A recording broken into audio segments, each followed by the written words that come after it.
Larga a mão dessa ideia errada de que anjo é devoção de criança e que pra gente que é adulto, devoção angélica é só mito. Para com essa história, tá doido?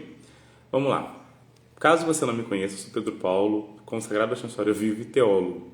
E nesse dia, acho que é legal a gente poder parar para poder conversar um pouco, já que o Brasil inteiro parou para falar sobre anjos, graças à Quaresma de São Miguel, para a gente poder partilhar um pouco sobre o que são os anjos.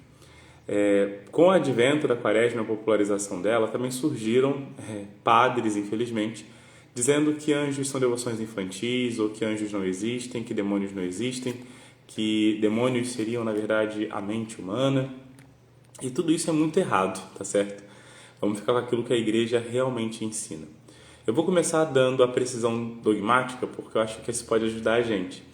Para nós que somos católicos, a existência dos anjos é um fator pacificado. Isso significa que não se pode dizer que é católico e dizer que os anjos não existem. Quem diz isso está cometendo uma heresia, está assumindo só parte da verdade. Os concílios mais antigos chamavam de anátema, certo? Bom, eu vou começar pela Sagrada Escritura. A Sagrada Escritura, então, ela atesta, para dizer como um papa, em quase todas as páginas, a existência do mundo angélico.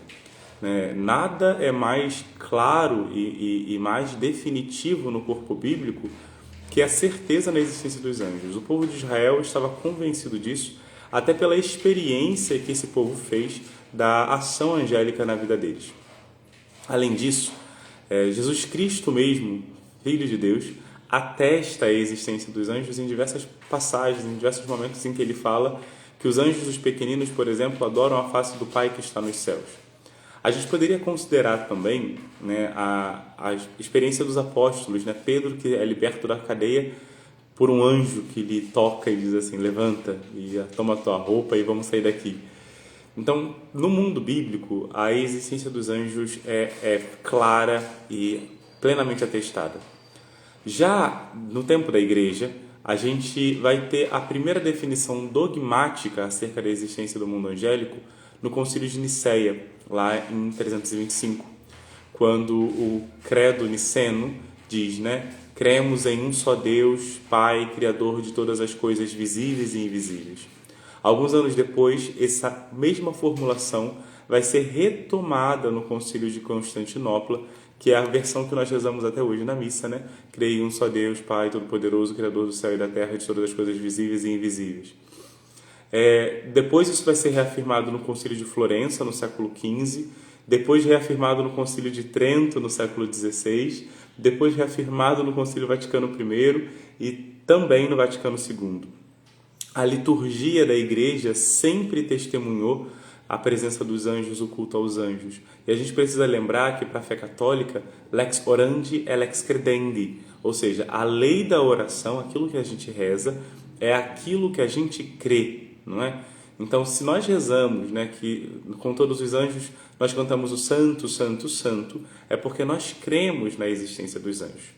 Tá? Então, se algum padre falou aí perto de você que os anjos não existem, ou que essa devoção é uma devoção infantil, ou que a Quaresma de São Miguel Arcanjo não deveria ser rezada, porque, afinal de contas, anjos são só figuras literárias, saiba que você que tem devoção aos anjos está correto, correta, é o que a Igreja ensina. E reze pelo seu padre, reze pelo anjo do seu padre, una-se ao anjo do seu padre pedindo a conversão dele, ok? A segunda coisa que valeria a pena a gente pensar é o caminho que São Tomás de Aquino faz para argumentar a favor da existência dos anjos. São Tomás diz que no mundo da criação visível nós temos duas condições que são pelo menos interessantes. A primeira é dos seres que são puramente materiais, no extremo de materialidade, e nós temos os seres que são material e espiritual, que é o ser humano. Ora, se existe um extremo de pura materialidade e existe um meio termo entre matéria e espírito, e nós sabemos que o Criador é puríssimo espírito, deve existir uma contrabalanceação para aquilo que é só matéria. Então, seres intermediários entre o homem e Deus, que seriam espirituais, só espirituais. Então, na ordem da criação, nós teríamos seres puramente materiais, como os minerais, seres que estão ali no meio do caminho e que formam matéria e espírito, que são os seres humanos, e seres puramente espirituais dotados de inteligência e vontade, que seriam os anjos. Já que a gente está falando sobre a existência dos anjos, cabe também a gente poder discutir um pouco e partilhar que os anjos são seres puramente espirituais. Isso significa que eles não têm propriamente uma forma definida ou um corpo definido, né?